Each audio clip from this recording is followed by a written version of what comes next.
Hi, everyone. My name is Alma, another PhD student from Swinburne. So today, I will be talking about the evolution of low ionization absorbers at very high redshift using data from XQR30.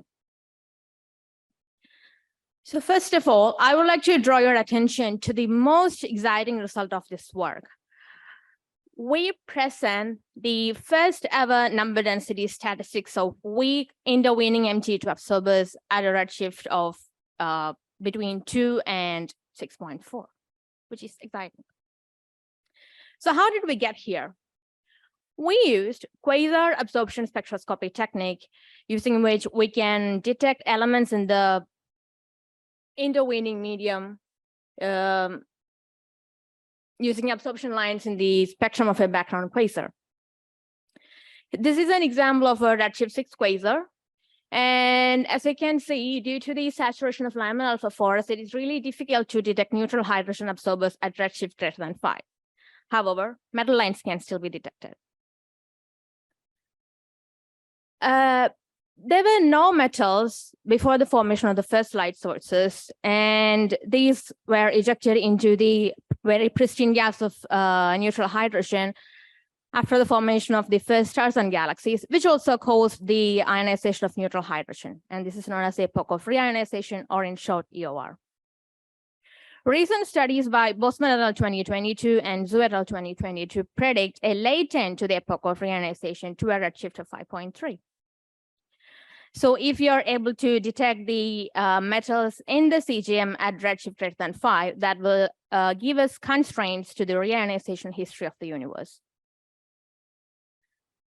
By now, you all are familiar by the term CGM, but just to reiterate on the same point, CGM, or circumgalactic medium, or galaxy halos, is the multi-phase gas surrounding the galaxies, extending from the disk to the virial radii.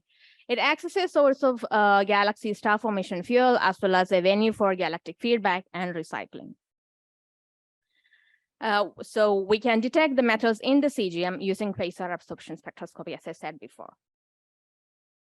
There have been many high redshift metal absorber surveys in the past, but most of them are limited due to the small number of sightlines. By using instruments with improved sensitivity, we were able to increase the number of sightlines as well as probe deeper into the redshifts. Among these many high redshift surveys, I would like to mention 3. The first one is Chen et al. 2017, where they studied the evolution of MT2 absorbers using data from fire.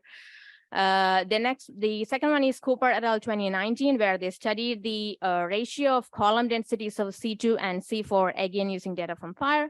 And the third one is Becker et al. 2019, where they studied the evolution of O1 absorbers using data from Keck ESI and VLTX shooter.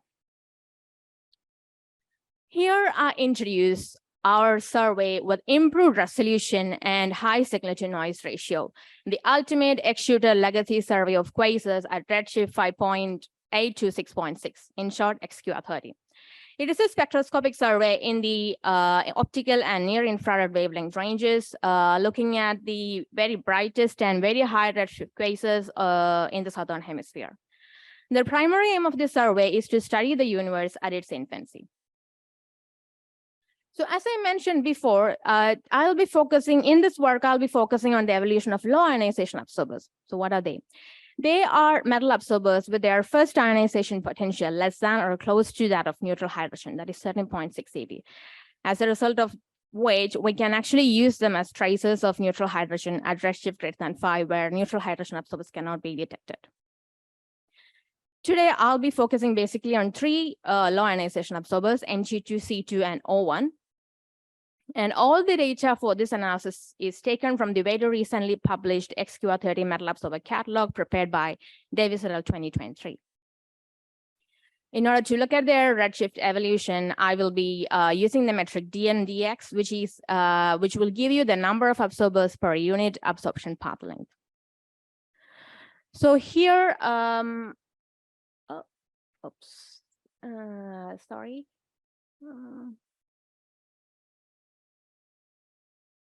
Okay, cool. So here I present the results of MG2 absorbers. So the top panel actually presents the first number density statistics of weak MG2 absorbers that have equivalent with less than 0.3 angstrom.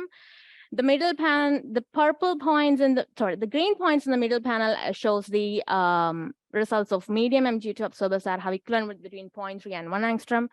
The bottom panel shows the evolution of strong MG2 absorbers that have equivalent with greater than 1 angstrom. The weak and medium absorbers are actually showing a constant evolution with redshift, while the strong absorbers are actually declining with increase in redshift. We also compare our results with the previous work of Chen et al. 2017, and they are consistent with the XQR30 results. We also compared the trend in strong MG2 absorbers with the star formation history study by Maddow and Dickinson 2014. And from this, we can say that the strong MG2 absorbers are actually tracing the global star formation history. As I already said, since the results of weak MG2 absorbers are first of its kind, it's important to look more into their properties. We know that they exist at very high redshift even before the galaxies were dynamically relaxed.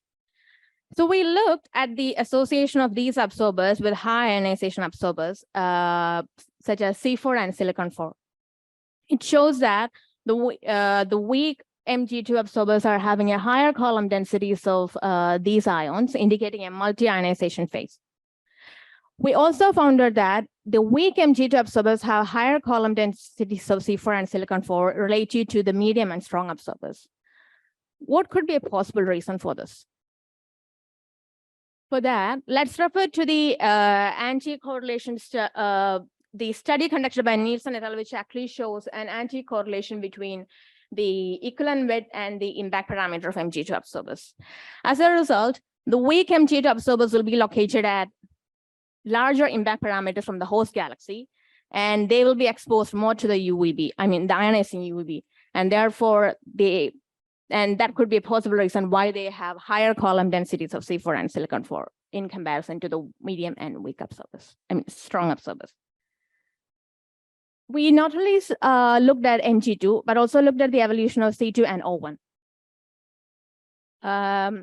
Here, the top panel actually shows the results of C2, which is actually increasing with increase in redshift. And the bottom one actually, the orange point in the bottom panel shows the XQR30 result for O1 absorber. So when we actually compare the O1 result with the results published by Becquerel, we can actually see that there's an upturn at redshift greater than 5.3. Since the metallicity of the universe is actually decreasing with increase in redshift, our results actually show that a weaker UVB existed at redshift greater than 5.7, and also considering these absorbers as traces of neutral hydrogen, we can say that our results agree with the late end of epoch of reionization at 5.3. Overall, we used high-quality spectra from X shooters to study the evolution of low ionization absorbers. We were able to present the first number density statistics of weak MG2 absorbers, and also showed that strong MG2 absorbers at high redshift trace global star formation history. And also due to the exposure of these metals in cesium to ionizing radiation,